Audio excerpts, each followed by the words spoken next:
Delhi University releases internal assessment, tutorial marks on Samarth portal. There is an important information for the students of Delhi University.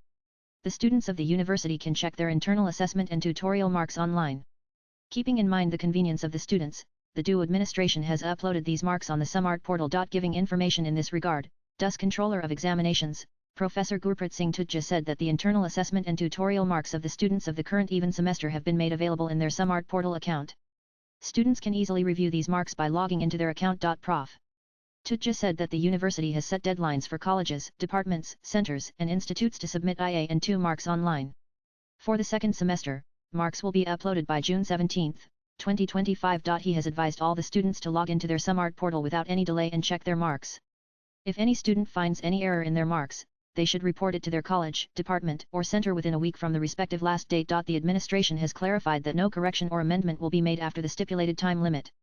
Students are expected to take immediate steps to resolve any possible problem. Also read CUETUG 2025 NTA revises accountancy exam pattern, what this means for candidates. Swipe left for next video. Meanwhile, in the past 3 years, close to 5 lakh applicants could not secure a seat in DU. According to the ministry data, a total of 464,870 students could not secure admission in the varsity over the past 3 years, 2022, 2023, and 2024.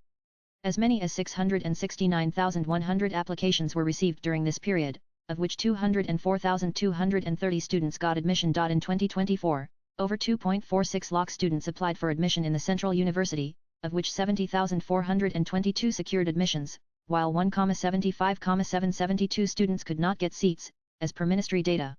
While in 2023, the number of applications stood at 2,46,685, of which 68,583 admissions were made, while 1,78,102 students couldn't secure seats. Latest blogs.